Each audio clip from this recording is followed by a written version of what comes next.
est désormais prêt, la présentation est là. Il reste maintenant à insérer mon modèle, c'est-à-dire mon dessin, à l'intérieur de ma présentation.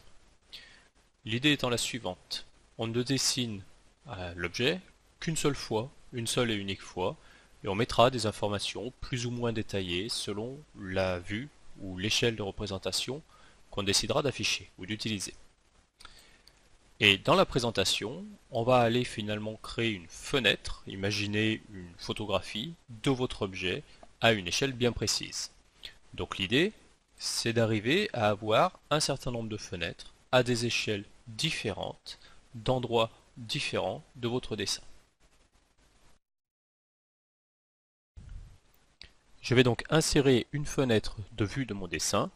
Prenez une fenêtre comme étant une photo en temps réel de votre dessin. Pour ce faire, je vais utiliser l'onglet Présentation. Et dans l'onglet Présentation, j'ai un outil qui s'appelle Fenêtre rectangulaire. Je vais dessiner un rectangle sur mon écran. Et quand je valide, automatiquement, AutoCAD remplit ce rectangle avec la totalité des objets contenus dans l'espace objet. Je peux double-cliquer à l'intérieur et jouer sur le facteur de zoom, jouer sur le zoom panoramique pour modifier l'affichage de mon objet. J'ai dit tout à l'heure que c'était une photo en temps réel. Si je viens sur mon objet et que je dessine quelque chose à l'intérieur de mon espace objet, cet objet, c'est ce que je viens de dessiner, apparaît dans ma fenêtre. Ce que je recherche maintenant, c'est d'avoir une fenêtre avec une vue d'une partie de mon dessin, mais à une échelle bien spécifique. Je vais utiliser pour cela l'outil qui est l'outil Zoom au format bien particulier, et je souhaite insérer une élévation à l'échelle à 20e. Donc si je clique sur un 20e, automatiquement, ma vue s'adapte pour afficher la fenêtre avec une échelle à 20e. Je vais double-cliquer à l'extérieur, et je peux demander à essayer de voir un aperçu avant impression pour me rendre compte de ce qu'il se passe et de ce qui s'affiche. Pour ce faire, je vais rajouter le bouton aperçu du tracé, car c'est un bouton pratique, et je valide, je lance mon aperçu du tracé. Donc ce dont je m'aperçois, c'est que autour de ma fenêtre, il y a le cadre, c'est pas très esthétique et c'est pas ce que je recherche, donc je veux supprimer ce cadre-là. Par contre, je suis bien en noir et blanc alors que mon objet est bien coloré. Et j'ai une certaine échelle que je peux difficilement mesurer ici, mais qui est l'échelle 1/20e pour cette vue-là.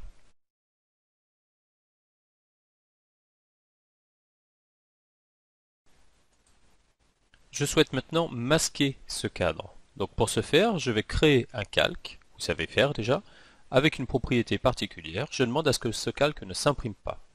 Donc je viens dans Propriétés de calque. Pour créer un calque que je vais appeler cadre, donc je démarre un nouveau calque, je l'appelle cadre. Volontairement, je le mets avec une couleur un petit peu particulière, de manière à ce que je le distingue bien au niveau de mon dessin. Et au niveau de ses particularités, je vais cliquer ici sur Tracer, de manière à ce qu'il ne s'imprime pas. Donc au niveau tracé, je lui demande de ne pas s'imprimer. Donc je peux fermer ma fenêtre et décider que ce cadre-là, je le passe maintenant avec le calque cadre. Si je demande un aperçu avant impression, cette fois-ci, le cadre ne s'imprime pas, c'est exactement ce que je souhaite. Il reste à recadrer ma fenêtre de manière à avoir quelque chose de plus propre. Donc pour recadrer la fenêtre, je suis dans des outils AutoCAD. Donc je peux utiliser par exemple les poignées, l'outil déformé, l'outil échelle, tous les outils qui sont à ma disposition, les outils habituels.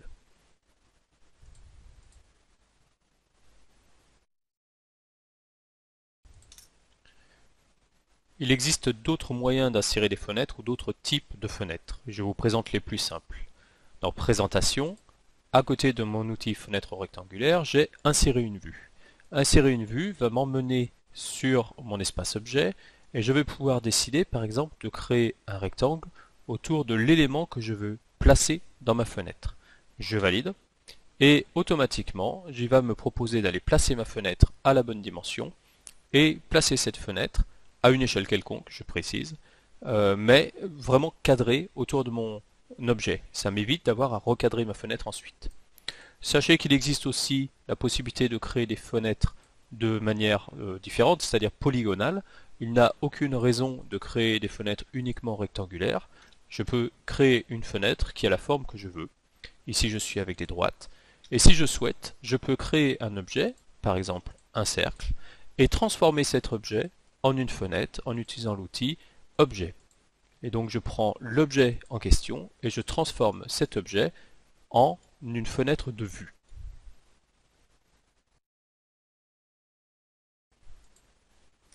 Certaines propriétés de fenêtres sont intéressantes. La première est celle qui vous permet d'éviter par mégarde, en rentrant dans une fenêtre, de zoomer ou déplacer votre vue. Pour ce faire, alors je reviens exactement à l'échelle 1/20e. Pour ce faire, je vais sélectionner ma fenêtre, faire un clic droit, et sur verrouiller la vue, je vais le rendre actif. Ce qui fait que maintenant, quand je double-clique à l'intérieur de la fenêtre, si je travaille, si je joue avec la souris, voilà ce qui se passe. C'est l'ensemble du document qui est zoomé et non pas l'intérieur de la fenêtre. Donc ça me sécurise un petit peu. Je vais relâcher le verrouillage pour pouvoir continuer. J'ai aussi la possibilité d'orienter ma fenêtre d'une manière différente. Puisque je suis sous AutoCAD, je peux prendre la rotation de ceci, tourner ma fenêtre à 90 degrés et représenter un élément tourné à 90 degrés, à 180 degrés, etc. J'ai cette possibilité, ça ne change absolument rien la disposition des fenêtres, ça ne change absolument rien le principe de zoom, etc., etc.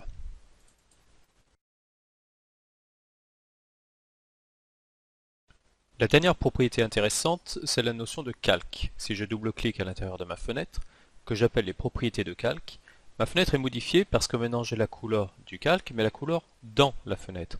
Le type de ligne du calque, type de ligne dans la fenêtre. L'épaisseur du calque, l'épaisseur dans la fenêtre. Ça veut dire que dans cette fenêtre-là en particulier, j'ai la possibilité de faire des choses. Et une des notions qui est intéressante, par exemple, c'est de cacher un calque. Alors là, je cache le calque profilé, ça a peu d'intérêt, mais c'est juste pour la démonstration. Ça veut dire que je peux dessiner des choses dans l'espace objet et dans toutes les fenêtres le voir, mais uniquement dans cette fenêtre, masquer ce que j'ai dessiné en utilisant la notion de calque que je vais pouvoir geler dans la fenêtre.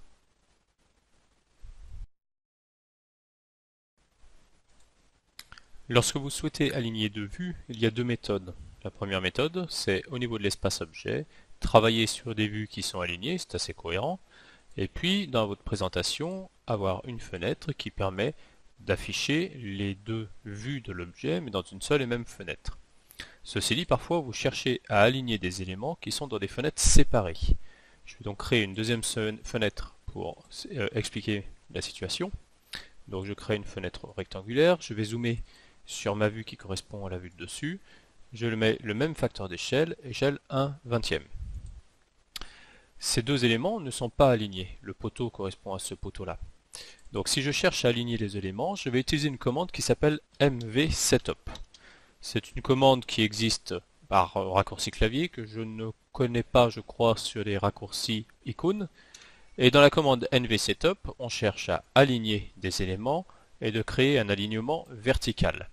Je vais dans cette fenêtre chercher un objet en utilisant les accroches objets, donc j'active mon accroche objet, par exemple extrémité, pour prendre l'extrémité de ce segment-là, que je vais aligner avec l'extrémité de ce segment-là, puisque c'est le même. Et regardez ce qui s'est passé, la fenêtre du dessus s'est adaptée, ma vue s'est décalée de manière à avoir les deux éléments alignés l'un par rapport à l'autre.